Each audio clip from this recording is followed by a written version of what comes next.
Meet Glenn. Like most average men, Glenn has no idea about the miracle of engineering, tucked away in his pants.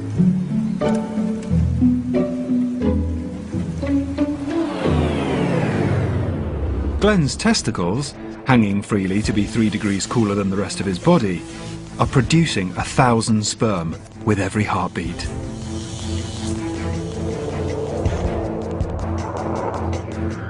And it's this tiny world of frenetic activity that fascinates the world of reproductive science.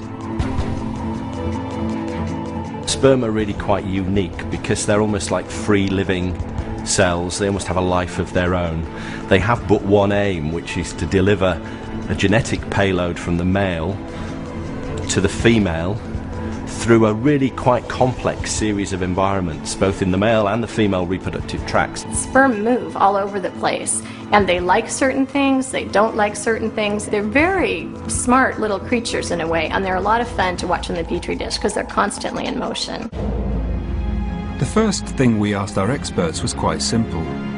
In our people-sized sperm world, what would a testicle be like? The testicle is a roundish, kind of oblong structure. If we cut it in half, we cut thin layers through it and looked at it down a microscope, we would see a series of tubules that you might liken to floors of a building. If we were to take a sperm and scale it up to man size, you would have to find a building that was about 1,000 metres cubed, 1,000 metres by 1,000 metres by 1,000 metres.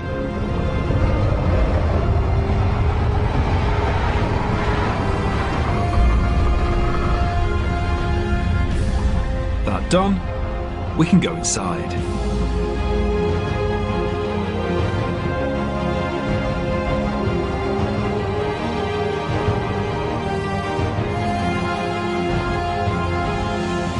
Waiting in our giant testicle, an army of freshly created sperm.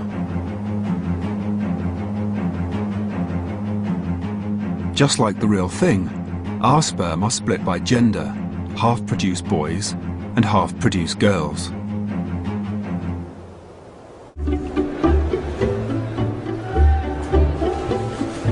There's many millions of sperm. You could think of it as a very, very large office building where there's lots and lots of elevators and tons of people, maybe at rush hour, all moving in different directions. X and Y sperm are produced in almost equal numbers. Boys are thought to be faster, but the girls live longer.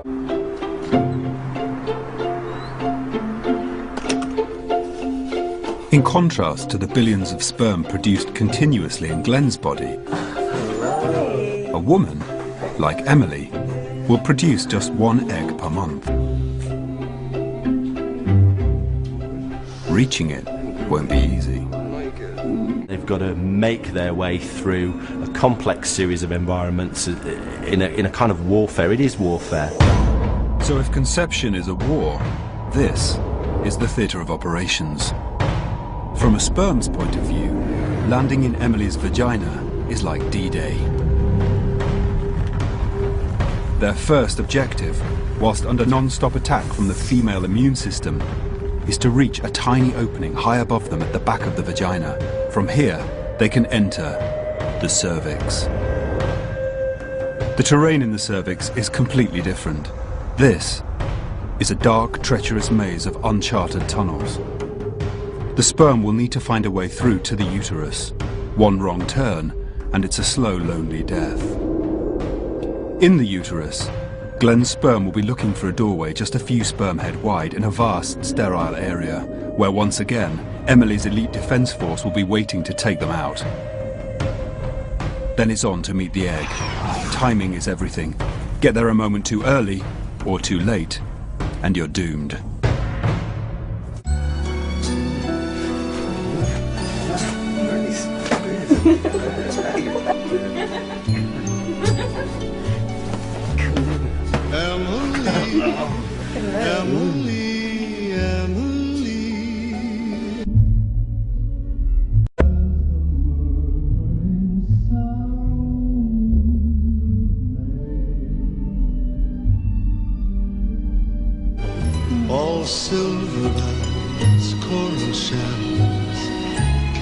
listen. Glenn's sperm are just seconds away from participating in one of the most enjoyable experiences the human body has to offer.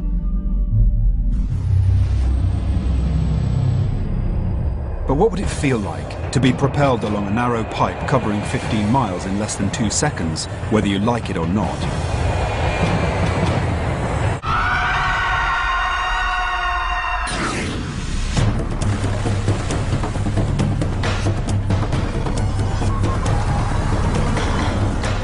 They're not swimming, they're being forced there by muscular contractions and by peristaltic contractions.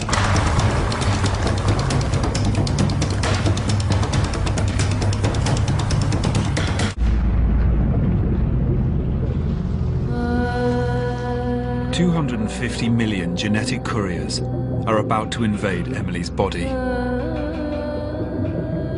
Within minutes, most of them will be dead."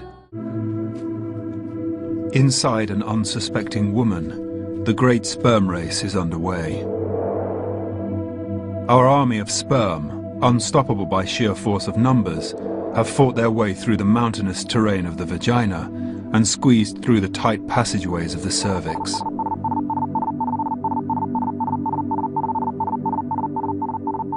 Getting this far has cost many lives. Now, just 3,000 sperm remain. The adventure continues, thanks largely to the fact that Emily is ovulating. So is it a coincidence this couple had sex at the perfect moment during her most fertile and sperm-friendly monthly period? Unlike men, who can produce millions of sperm every day, women are born with all the eggs they will ever have, about 1 million. By menopause, that number has fallen to 0, making them the most important commodity in the natural world. Each egg is made even more precious because one will appear for just a few days per month. 250 million of Glenn's battling sperm entered the vagina. Just 3,000 have made it through the dark, twisted hell of the cervix, which now opens out into an environment that is altogether different. As sperm expert Dr. Alan Pacey knows, if you or I were a sperm, entering the uterus would be quite a sight.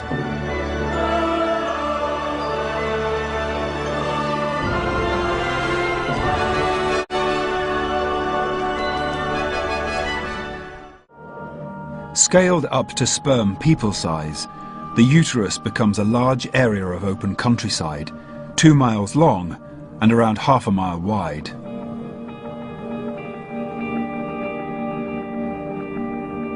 For our sperm, finding the entrance to the fallopian tubes, just a few sperm head wide, is like looking for a needle in a haystack. Ovulation occurs on one side 1 month, the other side another month. So on the times that the egg is going to be ovulated from the ovary on the left, the uterus seems to preferentially move material to the left-hand side. So the sperm are probably carried to a large degree by these muscular contractions and moved through the uterus relatively quickly.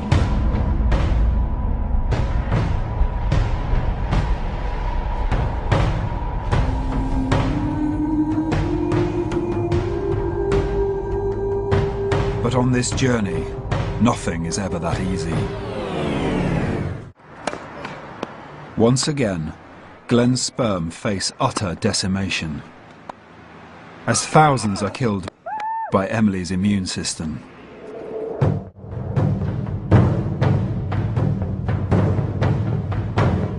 Just a few dozen lucky ones reach the entrance to the fallopian tubes, only to find there is a strict door policy. Sperm have to display the correct swimming characteristics in order to get through that uterotubral junction. And any sperm expressing a very random form of motion is probably excluded. There's also potentially a molecular recognition system there. So only sperm that are expressing the right molecules actually are allowed through.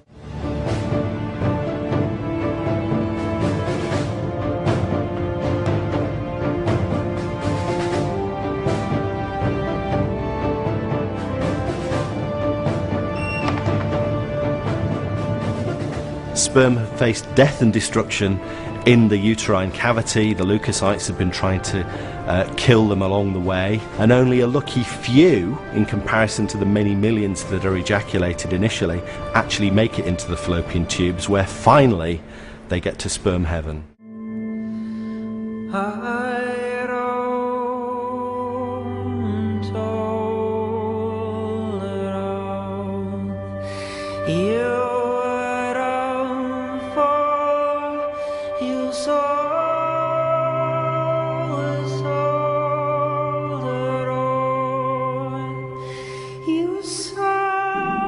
Welcome to one of Emily's fallopian tubes. 10 centimetres of what can only be described as paradise for sperm. The environment of the fallopian tube is just very accommodating for sperm. It's what sperm have been aiming for, and it's set up to try and maintain sperm health, and they can have a rest.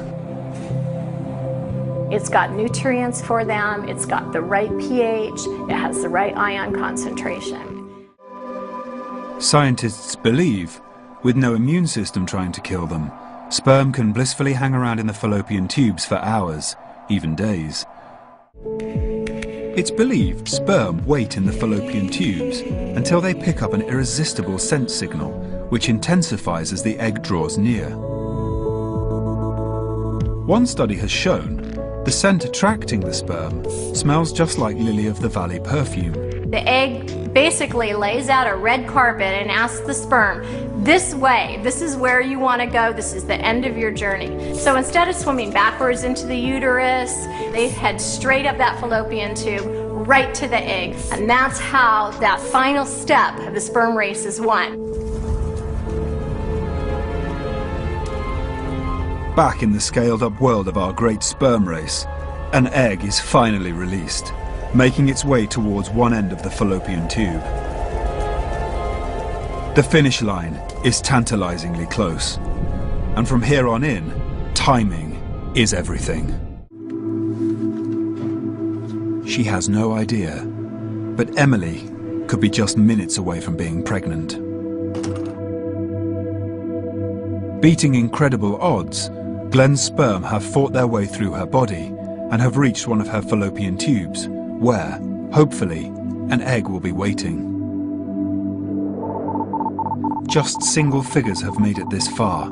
Scaled up to people size, what happens next? Imagine an Olympic freestyle swimming final, where the winner gains immortality and the rest are killed.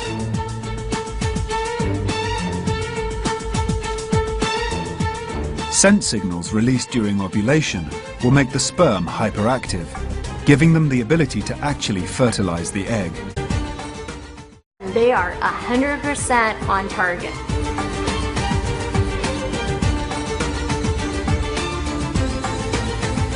They want to find that egg, they want to penetrate that egg, and it is a race for the finish.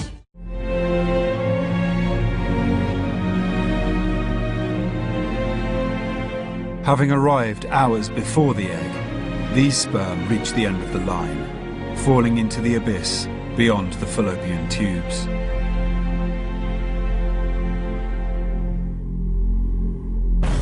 Behind them, just 2 heroic sperm remain, all that survives of 250 million. These 2, a Y chromosome bearing male sperm and an X chromosome female, left Glenn's testicles 14 hours ago.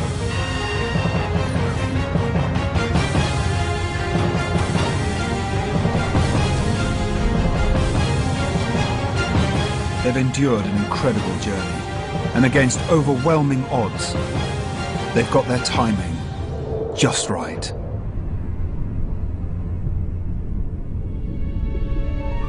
At the farthest reaches of Emily's reproductive system, the egg is waiting.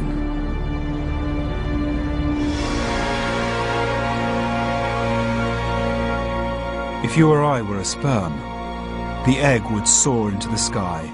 Eventually, one sperm will hit the outer coat of the egg, and this is it. This is the moment that they've been waiting for. To secure victory, All this sperm has to do now is find a way inside. The sperm is carrying this genetic payload for delivery, but that genetic payload has to be able to get into the egg.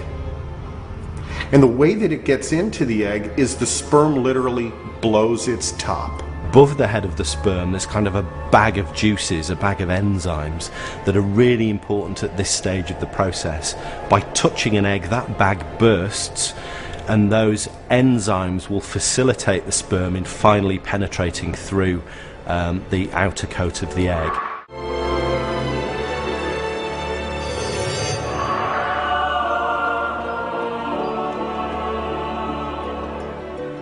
The great sperm race has been won.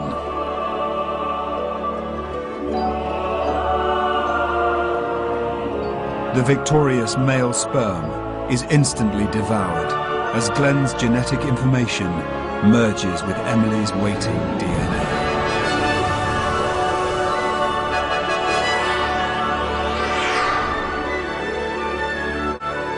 So you get this elegant dance of male chromosomes and female chromosomes coming together, which will officially announce the fact that that egg is fertilized and that new life has been created and development of a new individual has started. Just 14 hours ago, hundreds of millions of sperm embarked on the most incredible adventure in the natural world. Yet one unremarkable sperm, against odds of trillions to 1, did not die in vain. It has given its life to start an utterly unique new one.